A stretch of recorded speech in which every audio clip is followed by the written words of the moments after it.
Mantras of our Divine Mother. Our Divine Mother says, the truth is in you, but you must want it in order to realize it. With my love and blessings, says our Divine Mother.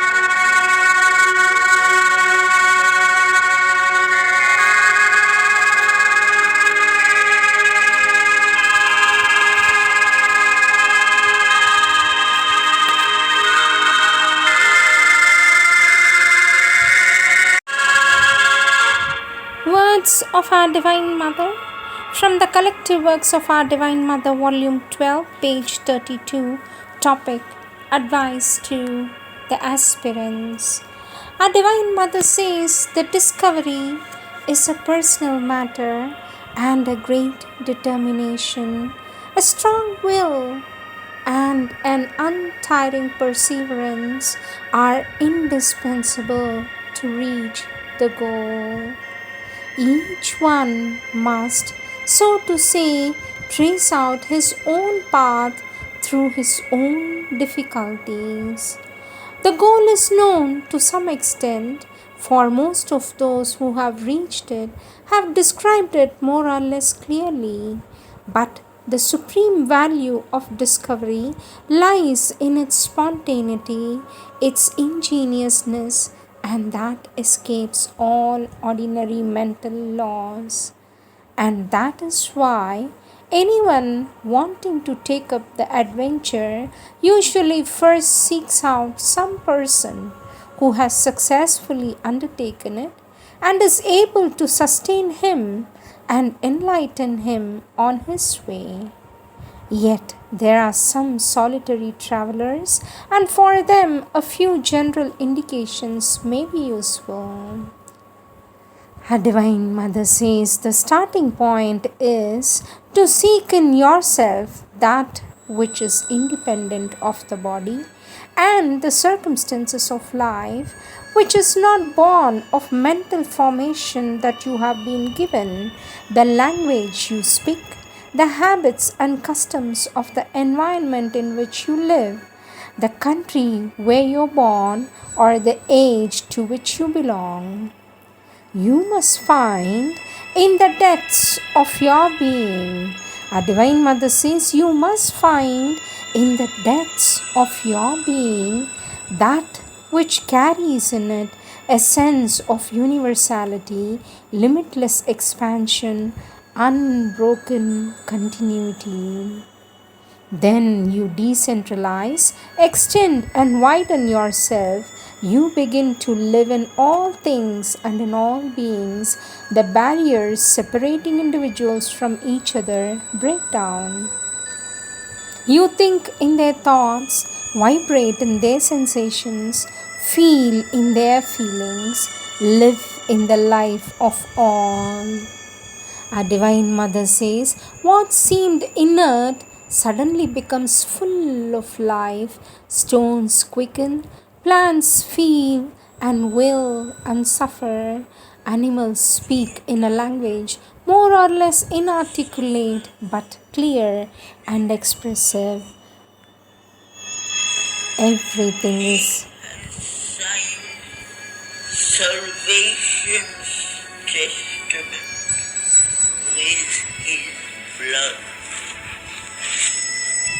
He has opened the doors of his undying peace. How shall he cure the ills he never felt? He carries the suffering world in his own breast. Everything is animated by a marvelous consciousness without time or limit. This is only one aspect of the psychic realization, for there are others, many others. all help you to go beyond the barriers of your egoism, the walls of your external personality, the impotence of your reactions, and the incapacity of your will. But as I have already said, the path to that realization is long and difficult, stern with snares and problems to be solved, which demand an unfailing determination. It is like the explorer's trek through virgin forest in quest of an unknown land of some great discovery. The psychic being is also a great discovery, which requires at least as much fortitude and endurance as the discovery of new continents. A few simple words of advice may be useful to one who has resolved to undertake it. Our Divine Mother says the first and perhaps the most important point is that the mind is incapable of judging spiritual things. All those who have written on the subjects have said so, but very few are those who have put it into practice. And yet, in order to proceed on the path, it is absolutely indispensable to abstain from all mental opinion and reaction. Our Divine Mother says, give up all personal seeking for comfort, satisfaction, enjoyment, or happiness. Our Divine Mother says, give up all personal seeking for comfort, satisfaction, enjoyment, or happiness. Be only a burning fire for progress. Take whatever comes to you as an aid to your progress and immediately make whatever progress is required. Try to take pleasure in all you do, but never do anything for the sake of pleasure. Never get excited, nervous, or agitated. Remain perfectly calm in the face of all circumstances, and yet be always alert to discover what progress you still have to make and lose no time in making it. Never take physical happenings at their face value. They are always a clumsy attempt to express something else, the true thing which escapes our superficial understanding. Never complain of the behavior of anyone unless you have the power to change in his nature what makes him act in this way, and if you have the power, change him instead of complaining. Our Divine Mother says, whatever you do, never forget the goal which you have set before you. There is nothing great or small once you have set out on this great discovery. All things are equally important, can either hasten or delay its success. Thus, before you eat, concentrate a few seconds in the aspiration that the food you are about to eat may bring your food the substance it needs to serve as a solid basis for your effort towards the great discovery, and give it the energy for persistence. And perseverance in the effort. Before you sleep, says our Divine Mother, before you go to sleep, concentrate a few seconds in the aspiration that the sleep may restore your fatigued nerves, bring calm and quietness to your brain, so that on waking you may, with renewed vigor, begin again your journey on the path of the great discovery.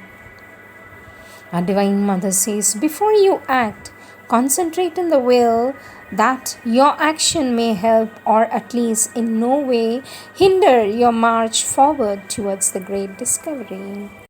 Our Divine Mother says, when you speak, before the words come out of your mouth, concentrate just enough to check your words and allow only those that are absolutely necessary to pass.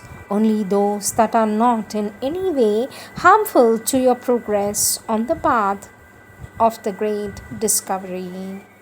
To sum up says our Divine Mother. To sum up, never forget the purpose and goal of your life. The will for the great discovery should always be there above you and about what you do and what you are, like a huge bird of light dominating all moments of your being.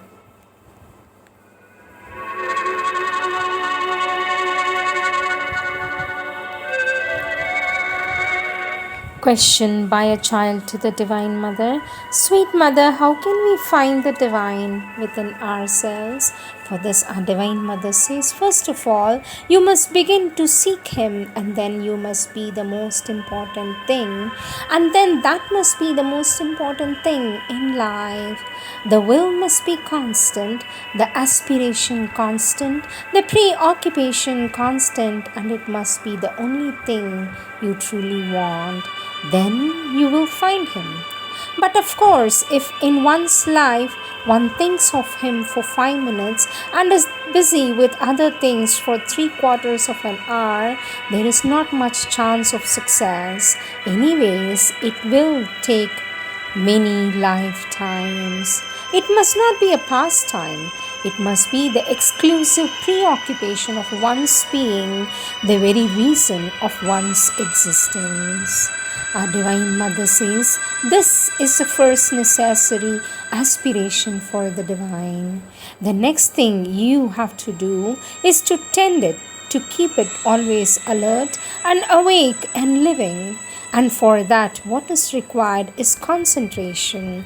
Concentration upon the Divine with a view to an integral and absolute consecration to its will and purpose. Concentrate in the heart, enter into it, go within deep and far as you can. Gather all the strings of your consciousness that are spread abroad, roll them up, and take a plunge and sink down. A fire is burning there.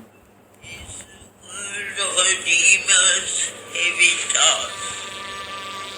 He must enter the eternity of night and know God's darkness as He knows His Son. For this, He must go down into the pit. For this, He must invade the Dorcas path, imperishable and wide and infinite. He still must travel hell, the world to save.